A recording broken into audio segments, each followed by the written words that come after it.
Good afternoon, respected chair, respected co-chair, other teachers, my fellow colleague and fellow researchers. I am sorry to present here because our paper has been overlapped with other session because sir has shared here and I am also sharing from other session. So I have chosen to present my paper in this session and my title is Decoding Geological History, Insights from Rock Analysis in Western Arunachal Pradesh. This is nothing but my small experiment at the Arunachal Pradesh when we visited with our students in 2023. And before starting, I want to show a rock and I will try to analyze and try to establish that present is the key to the past.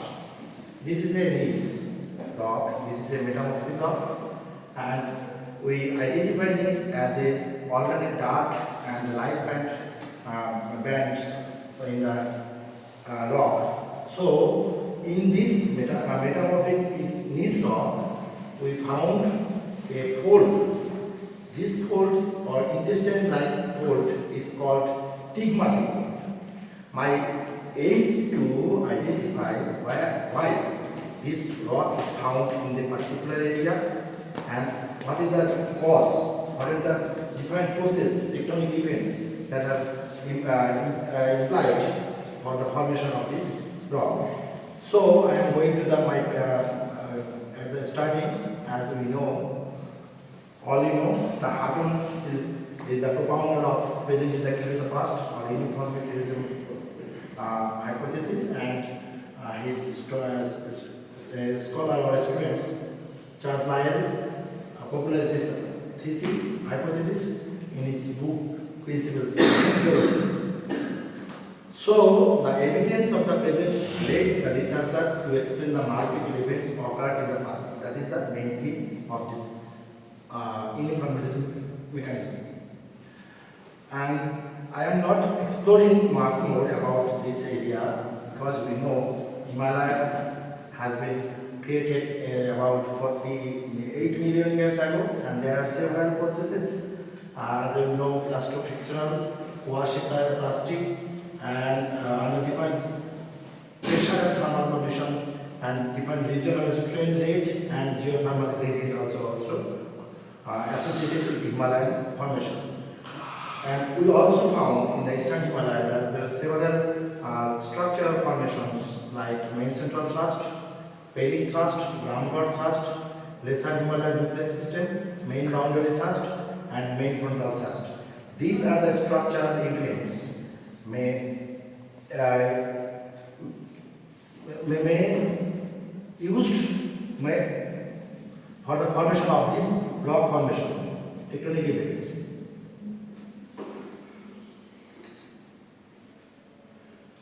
So my objective is to understand past tectonic activity in the region by analyzing this gneiss rock with stigmatic fold and decode the geological history of the area and to unravel the process that shaped the landscape.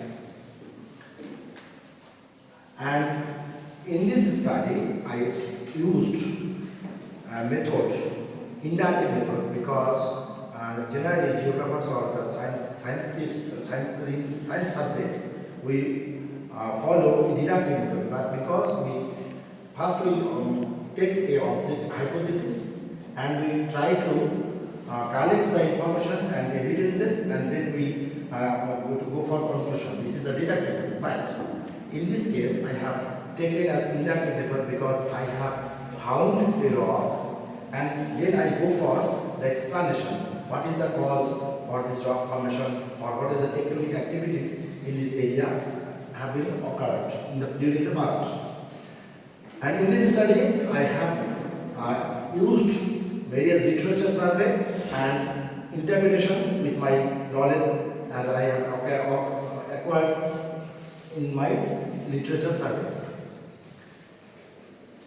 So all you know that metamorphism is a rock transformed from one rock from another rock, and with their changes in structure, with their changes in chemical composition, and with the influence of sometimes fluid. This fluid influence of metamorphism is called metasomatism.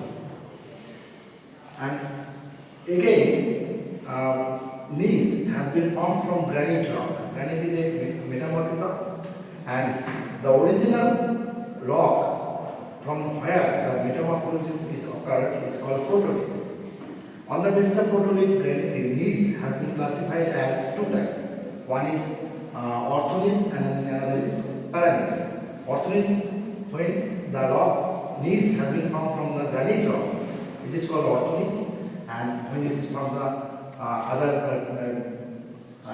sedimentary rock, it is called paragneiss. So the protolith is very much important because we know the Himalayan has been originated from the Tethys Himalaya, and why this kind of metamorphism, igneous rock has been come in this study. That should be keep in your mind.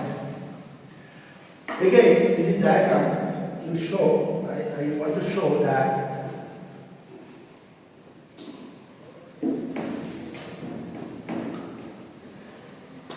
gneiss is a metamorphic rock that has formed under particular pressure and temperature conditions.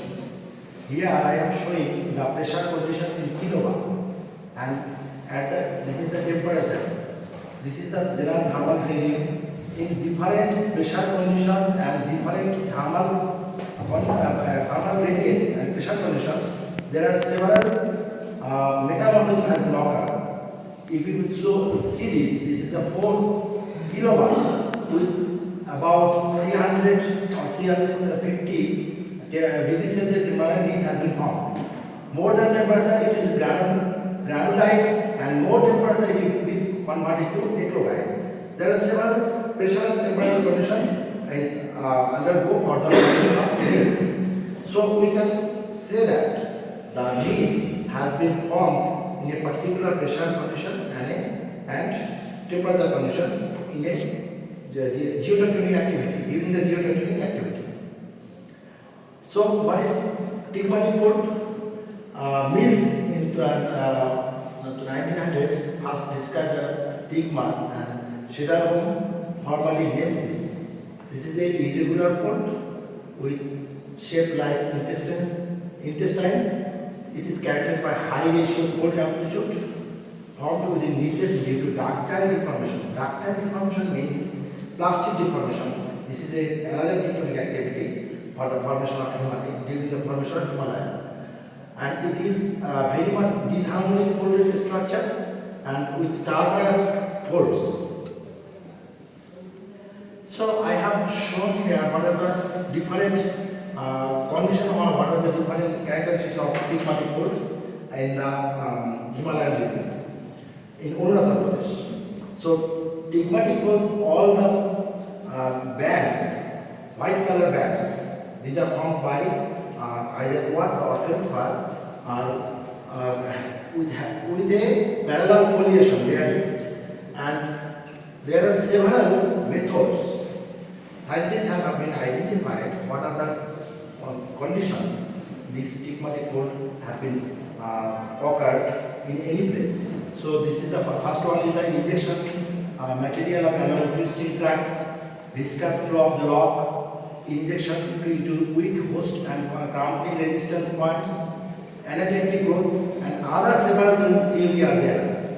Spreading of laminar flow, replacement expansion process, metasomatism, there is chemical alteration of the formation, because at the high temperature all rocks have been melted and their chemicals have been altered. This is called metasomatism.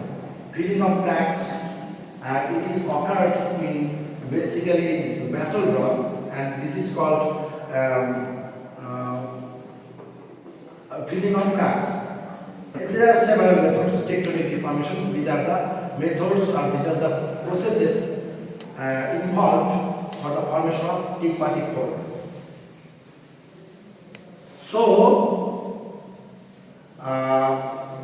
in the formation of Tigmatic fold within this rock, it is very much evident that high pressure and temperature is very much important.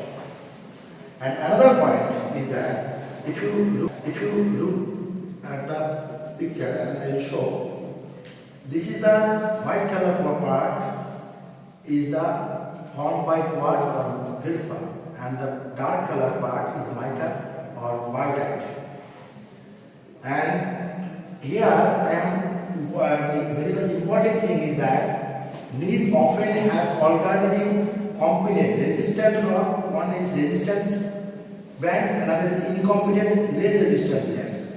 The less resistant layers mica is folded around the more competent layers feldspar is during the deformation. Here this is the more competent and this is the less competent. This is the less competent layers have been deformed and like the folded structure. This is the case of this rock I have collected from the pit.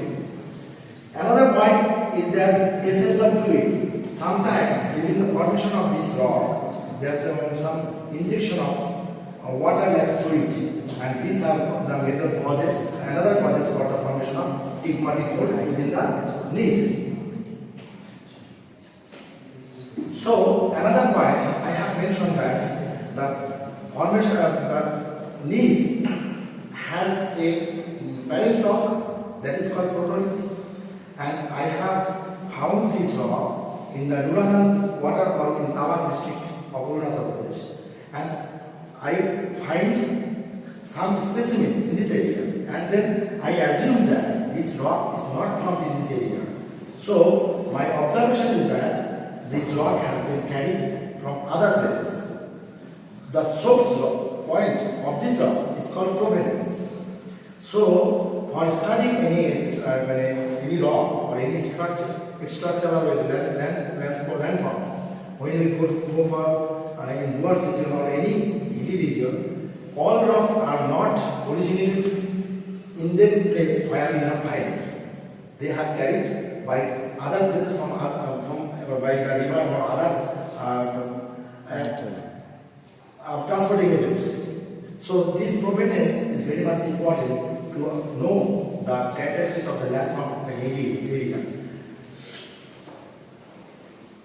So my study significance is that the provenance we want, if we try to explore what is the provenance of this rock, this is the location point. And another point is that during the Himalayan formation, during the tectonic activity, there is a deep barrier of the parent rock, because without deep barrier, there is no the condition for the formation of the gneiss is not possible. So deep barrier is possible in this area. Tectonic deformation, because I have mentioned that there is a ductile deformation, quasi-plastic deformation are there, so we can understand from this rock and understand the tectonic activities in this area, and it has broader implication. This research contributes deeper understanding of the tectonic processes shaping the high mountain of Arunachal Pradesh, potentially within the context of Tethyan Himalayas broader regional geology. So key points to keep in mind, and this is my last slide, please bear with me. The study of pigmatic force in gneiss from Arunachal Pradesh exemplifies the concept of present is the key to the past.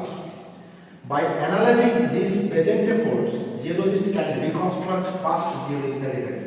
This is very much important for the geographers and for geologists that reconstruct the past event to know the present. And I have observed in many different papers that the past glacial events we want to reconstruct. What are the different conditions, what are the climate conditions, what will be the, and we measure the history of this rock. So reconstruction is very much important for the study of geology and geography. Stigmatic force suggests a deep barrier of the gneiss during the Himalayan origin, indicating past tectonic activity. So by observing a rock, we try to understand about the what orogenic activities have been occurred in the past. These also reveal the intense shearing forces and deformation patterns the gneiss experiences.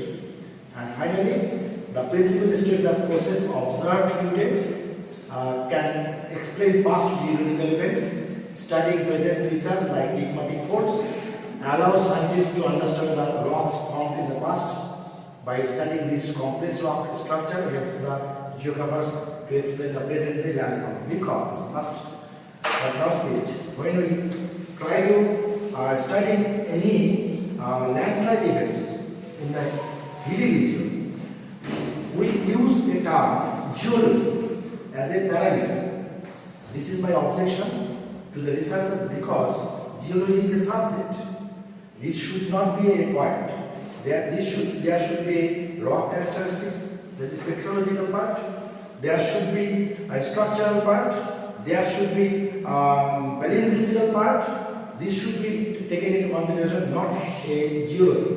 Like relief is a point, may be taken, slope is a point, but geology is not a point. So, my appeal to the researcher that during the study of landslide, you will see the rainfall events as well as the rock characteristics and rock structural formation of this area. This is my start. Thank you for bearing with me. Thank you. Thank you. Now, if there is any question or query, My colleague you can presented show very the- nicely. We have in these enormous regarding the rocks and minerals like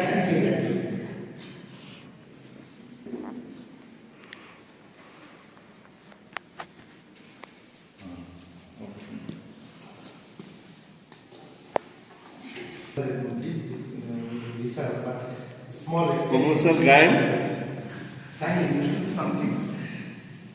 Well, it's very interesting, by Dr. Nazrul Islam. Such kind of food, I've studied geology in BSc, but I've never seen. So, thank you so much for the new thing, geomorphology. Basically, Thank the you. geographers are moving to the exact part to I think medical geography. In my session, already there are 9 papers they have presented. Among these papers, basically there are 4 and 5 papers although the presenter going to the medical geographical part. So geologists maybe existence from this, I think, Very new, innovative idea. because we are listening flood and disaster and landslide and all, but this kind of presentation we don't see. Thank you. Thank you very much.